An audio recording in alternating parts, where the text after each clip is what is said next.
Hello students, आप सबका स्वागत है आपके अपने चैनल स्टडी विद नायक में, जहां मैं पढ़ाऊंगी और आप पढ़ेंगे मेरे साथ। आज हम इस वीडियो में पढ़ेंगे RBSC 10th class math with basic knowledge and strategy, जैसे कि शतरंज में जीतने या अपोनेंट के किंग को चेकमेट करने के लिए कोई ट्रिक की ज़रूरत नहीं होती, बस ज़रूरत होती है स्ट्रेटजी प्लस प्रैक्टिस की। वैसे ही मैथ में भी 90+ स्कोर्स लाने के लिए कोई ट्रिक की ज़रूरत नहीं होती, बस ज़रूरत होती है तो strategy plus practice plus basic information की। सो आई होप मेरा पढ़ाई आपको मोटिवेट करेगा पढ़ने के लिए, और आपका लाइक एंड सब्सक्राइब मुझे मोटिवेट करेगा पढ़ाने के लिए। अगर आपको क्वेश्चन में कहीं भी प्रॉब्लम आए तो आप मुझे कमेंट सेक्शन में कमेंट करके ज़रूर बताएं, ताकि मैं जान पाऊँ कि आपको मैथ को समझने में कहाँ प्रॉब्लम हो रही है। चलिए पढ़ना शुरू करते हैं। एक्सरसाइज 10.1 का पहला क्वेश्चन है, निम्न कथनों में से सत्य असत्य लिखिए। और हमारा पहला कथन है, किसी रेखा से समान दूरी पर स्थित बिंदुओं का समुच्चय या ग्रुप एक रेखा होती है। यह हमारा कथन असत्य है। क्यों? क्योंकि किसी भी रेखा से समान दूरी पर स्थित एक रेखा ऑलवेज समांतर रेखा होती है, रेखा नहीं होती, इसलिए हमारा ये कथन असत्य है। तो हम रीजन लिख सकते हैं कि जो वो रेखा होगी वो समांतर रेखा होगी, समांतर रेखा पैरेलल लाइन। और सेकंड हमारा स्टेटमेंट है कि एक वृत्त उन बिंदुओं का बिंदु पथ होता है जो किसी बिंदु से नियत दूरी पर स्थित होता है। हमारा जो वृत्त होता है, ये हमारा एक सर्कल है, ये किसी एक फिक्स्ड पॉइंट से फिक्स्ड दूरी पर स्थित होता है। ये हमारा कथन सत्य है। और सत्य क्यों है? जो हमारा फिक्स्ड पॉइंट है वो हमारा केंद्र O होगा, यानी सेंटर ऑफ अ सर्कल, और जो फिक्स दूरी होगी वो हमारी त्रिज्या होगी। इस वजह से ये हमारा जो कथन है ये सत्य है। और जो हमारा कथन तीसरा है, तीन दिए गए बिंदु सरेख तभी होंगे जब एक रेखा के बिंदुओं के समुच्चय के अवयव नहीं हो। ये कथन हमारा असत्य है, क्योंकि जब भी हमें सरेख की बात हो तब वो सारे के सारे बिंदु एक ही रेखा पर स्थित होने चाहिए। यानी कोई भी तीन बिंदु सरेख तभी होते हैं जब वो एक रेखा पर स्थित हो और उस रेखा के अवयवों के समुच्चयों का एक अवयव होना उसका जरूरी है। और हमारा कथन नंबर 4 है, दो रेखाओं से समदूरस्थ बिंदुओं का बिंदु पथ दोनों रेखाओं के समांतर रेखा होगी। यानी दो रेखाओं से समदूरस्थ रेखा कैसी भी हो सकती है, या तो समांतर भी हो सकती है या प्रतिच्छेद यानी इंटरसेक्ट करती हुई भी हो सकती है। तो दोनों रेखाओं के समांतर रेखा होगी।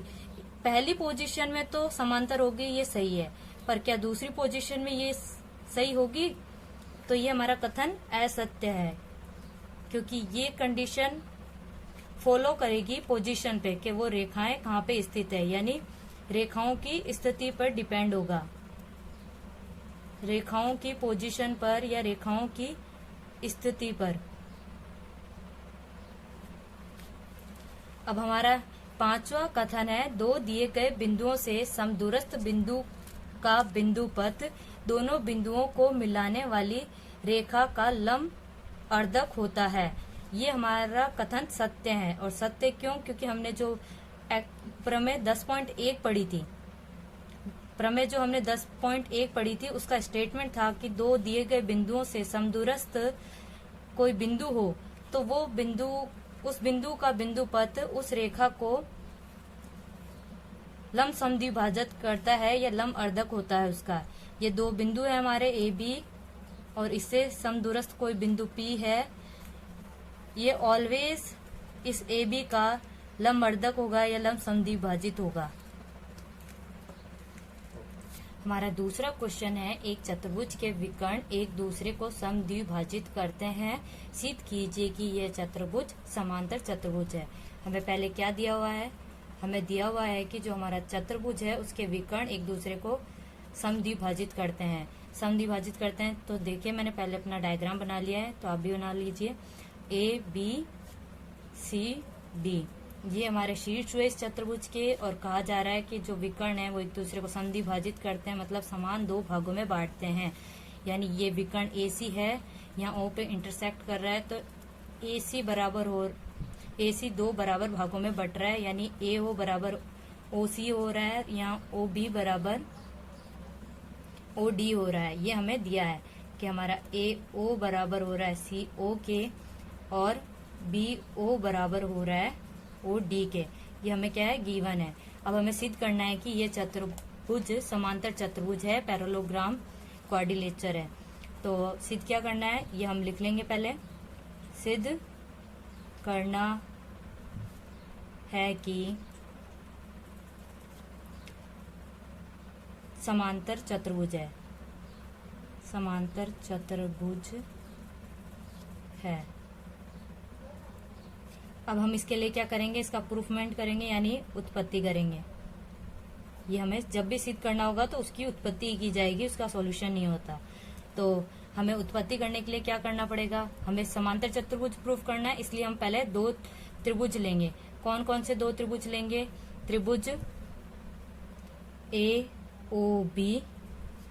AOB व त्रिभुज COD।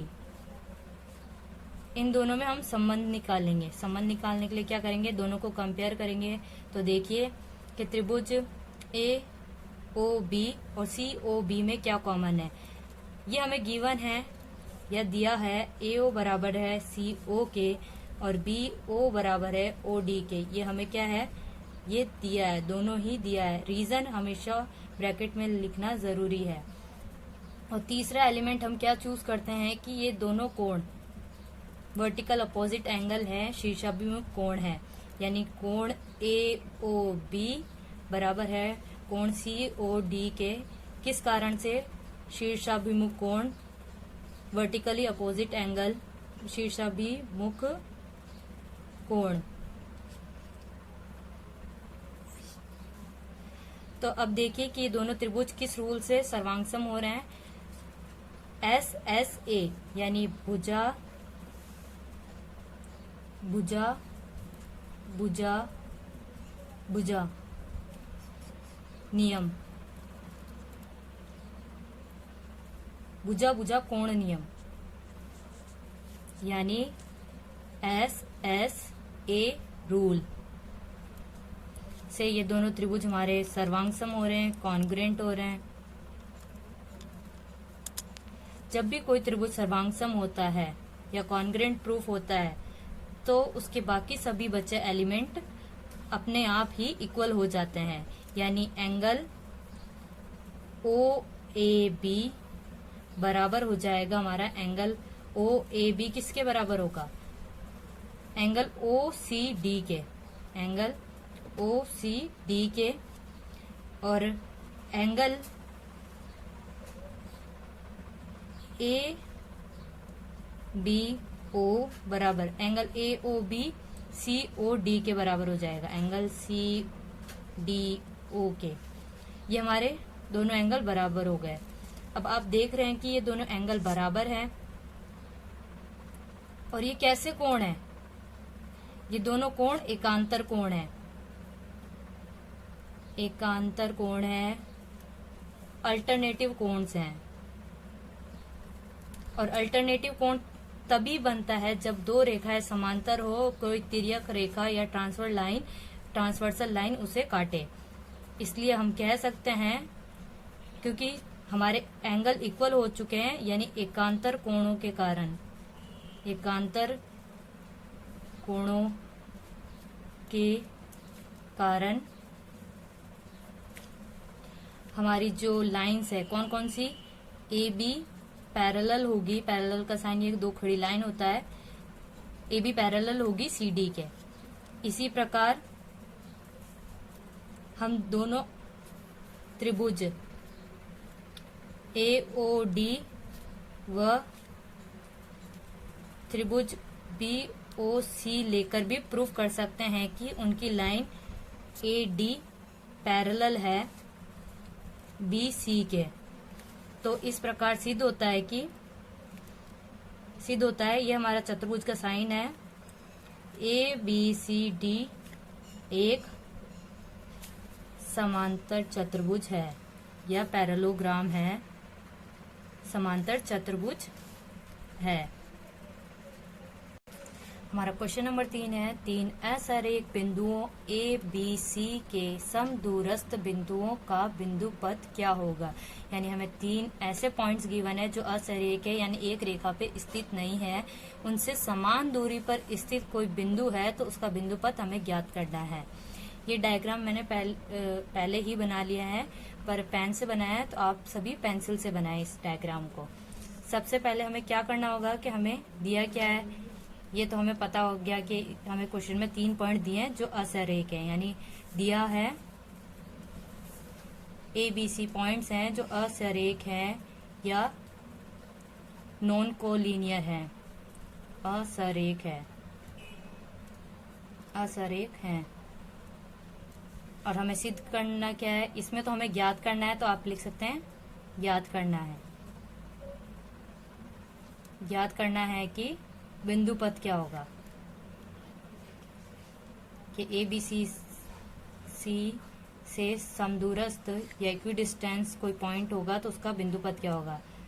समदूरस्थ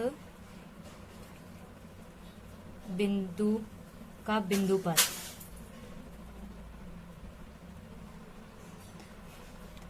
अब हमें क्या करना है, अब हमें हल करना है। हल करने के लिए हम पहले क्या करेंगे, जो हमारे तीनों पॉइंट्स हैं उनको मिला लेंगे, जैसे डायग्राम में मैंने मिलाया है।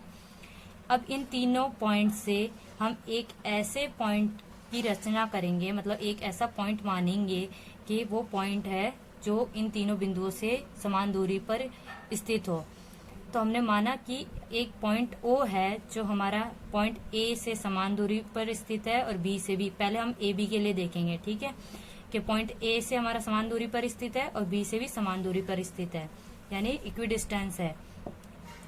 तो यहाँ पे आप देख सकते हैं मैं कैसे लिख रही हूँ कि हमारा कोई बिंदु, माना बिंदु O AB से समदूरस्थ है, यानी समान दूरी पर स्थित है, समदूरस्थ है। समदूरस्थ हुआ तो हमारी प्रमेय जो 10.1 थी उसके अकॉर्डिंग क्या होगा, अकॉर्डिंग टू प्रमेय 10.1। तो आप लिख सकते हैं प्रमेय 10.1 के अनुसार, उसका स्टेटमेंट भी लिख सकते हैं। स्टेटमेंट क्या था कि दो बिंदुओं से समान दूरी पर स्थित बिंदु P या जो बिंदु O है उससे वो बिंदु अगर समान दूरी पर स्थित है तो वो उस रेखा को लंब समद्विभाजित करेगा। ऐसे यहां से हम लंब डाल रहे हैं, तो हमारा AO बराबर हो जाएगा BO के, AO बराबर होगा BO के, और इसे पॉइंट आप D और दे सकते हैं, और AD बराबर होगा BD के, ठीक है। इसे हम इक्वेशन 1 नाम दे रहे हैं। और ऐसे अब हम BC के लिए देखेंगे। BC के लिए देखने के लिए क्या करेंगे, ये B से तो समान दूरी पे है और ये मान रहे कि इससे भी समान दूरी पर स्थित है, तो इससे जो लंब होगा E वो इसे 2 बराबर भागों में बांटेगा और ये भुजा BO बराबर होगी OC के। वही प्रमेय 10.1 के अनुसार BO बराबर होगी OC के समीकरण 2। समीकरण 1 व 2 से क्या होगा हमारा, समीकरण 1 व 2 से तीनों साइड्स इक्वल हो जाएंगी कि AO बराबर है BO के और OC के। तो अब देखिए आप कि AO बराबर है, हमारा AO बराबर है AO बराबर BO के OC के। तो ये तीनों हमें त्रिभुज की वृत्त की त्रिज्याएं प्राप्त हुई। तो इस प्रकार हम कह सकते हैं कि जो 3 असरेख बिंदु होंगे उनसे समान दूरी पर इस प्रकार 3 बिंदु ABC से समदूरस्थ बिंदु ओ का बिंदु पथ एक वृत्त होगा। बिंदु ओ का बिंदु पथ या लोकस एक वृत्त होगा, यानी सर्कल होगा, सर्कल या वृत्त होगा। ये हमारा प्रूफ हुआ।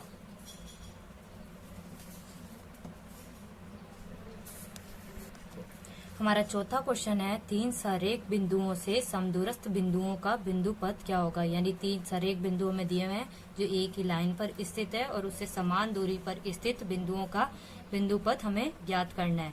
तो हम सबसे पहले लिख लेते हैं कि हमें क्या दिया है ABC सरेख है और ज्ञात क्या करना है, AB से समदूरस्थ बिंदुओं का बिंदु पथ। हल करने से पहले हम ड्रॉ कर लेते हैं सरेख बिंदु ABC को। ये हमारा पॉइंट A, ये पॉइंट B और ये पॉइंट C। ये सरेख हैं यानी एक ही लाइन पर स्थित है। ठीक है, अब हम क्या करेंगे, पहले बिंदु A व B के लिए बात करेंगे कि बिंदु A व B से कोई बिंदु अगर समदूरस्थ होगा तो वो कहाँ होगा। हमारी प्रमेय 10.1 के अनुसार, यानी उसका कथन है कि दो बिंदुओं से समदूरस्थ कोई बिंदु होगा तो उसका बिंदु पथ इस AB को लंब समद्विभाजित करेगा। तो यानी वो जो पॉइंट होगा समदूरस्थ पॉइंट, वो इसके लंब समद्विभाजित यानी इस लाइन पर लाई करेगा या स्थित होगा। इसमें लाइन को M नाम दे देती हूँ, इस बिंदु पर स्थित होगा। ठीक है, यानी बिंदु A व B से समदूरस्थ इक्विडिस्टेंस पॉइंट बिंदु रेखा M पर स्थित होगा, सिचुएटेड होगा। और इसी प्रकार बिंदु व B व C के लिए वो जो समदूरस्थ पॉइंट होगा वो रेखा N पर स्थित होगा। ठीक है, इसी प्रकार B व C से समदूरस्थ इक्विडिस्टेंस पॉइंट या समदूरस्थ बिंदु रेखा N पर स्थित होगा।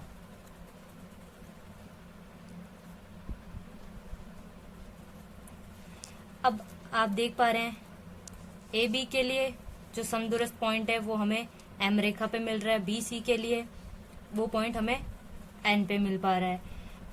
इस प्रकार रेखा M व N दोनों समांतर हुई, रेखा M समांतर हुई N के, क्योंकि ये दूरी बीच में बराबर रहेगी इसलिए। और इन दोनों में हमें कोई कॉमन पॉइंट नजर नहीं आ रहा जो A, B, C से समान दूरी पर स्थित हो। इसलिए हम कह सकते हैं कि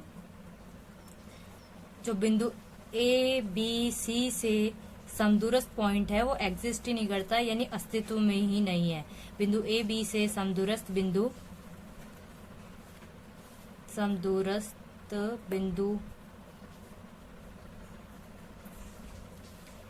इस अस्तित्व में नहीं है या एग्जिस्ट नहीं करता, अस्तित्व में नहीं है।